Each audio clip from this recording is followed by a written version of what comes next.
Now with a discussion and a focus on the private conversations that Environment Minister Steven Guilbeault that he never intended to share publicly, let alone see in the pages of the Toronto Star. Guilbeault has been reaching out to Liberal MPs rattled by this week's by-election loss, but he made the mistake in making these calls and discussing what he heard while sitting in the business lounge of a Via Rail train station where he was sitting within earshot of Justin Ling, a freelance journalist and a contributing columnist for the Toronto Star, who published what he heard in the column you see there on the screen. And Justin Ling joins me now. Okay, so Justin, a lot's happening today. What did you overhear sitting next to Steven Guilbeault?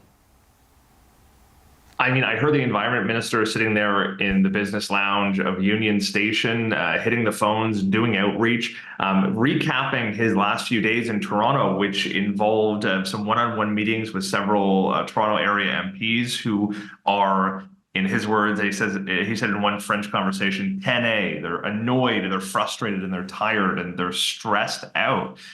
He was feeling the temperature of the Toronto area caucus to see if any of those MPs were willing or interested in calling for the Prime Minister's resignation. He was trying to figure out what they wanted, what would make them happy, what the Prime Minister, what the Prime Minister's office needs to do to keep this caucus together and to save his own skin, to save the future of the party, and to win the next election.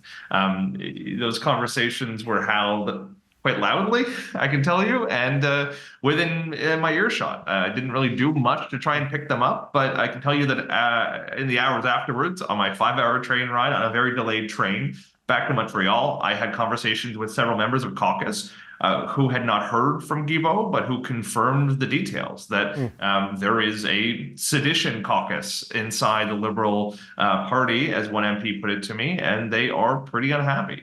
Okay, so you overheard Steven Guilbeault. He issued a statement today saying one-sided conversations taken out of context do not reflect the open and honest exchanges that I routinely have with my colleagues. As I have said publicly many times, the Prime Minister, Justin Trudeau, has my full support. Now, Steven Guilbeault was calling around in support of Justin Trudeau. This is an important thing to speak about, because when you say there's a sedition caucus, he is definitely not one of them.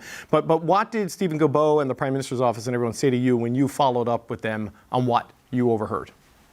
Yeah, it's really important to note that Guilbeault was, I think, doing the best he could to try and keep caucus together, although he did say pretty bluntly, I heard him on more than one occasion say that there is a campaign to push the Prime Minister out the door, and that he was not 100% sure that the Prime Minister could survive this, that ultimately it was up to the PM to heed those concerns and to respond to them, and if he doesn't do so effectively, he's out of the job. Now, I reached out to Guilbeault, I reached out to some of the MPs who were identified to me as those who may be staging the revolt. I reached out to PMO. Of all of those requests, only PMO responded, and they didn't tell me much. All they did was confirm that the Prime Minister is making calls to some MPs, but they really did not extrapolate much beyond that. Right. I've spoken to members of caucus over the last 24 hours who have told me that they're starting to lose their minds because they're expressing to the Prime Minister's office what level of change and reform and action needs to happen. And thus far, they've seen, as one MP kind of put to me in a text,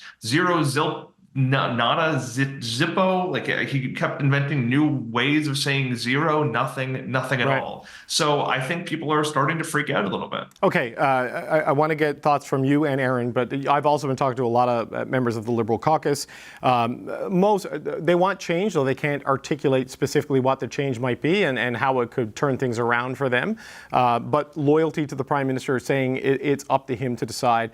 You think it goes further. Who are the seditious MPs you've identified in your reporting, and what is the sort of change they want to see from Trudeau?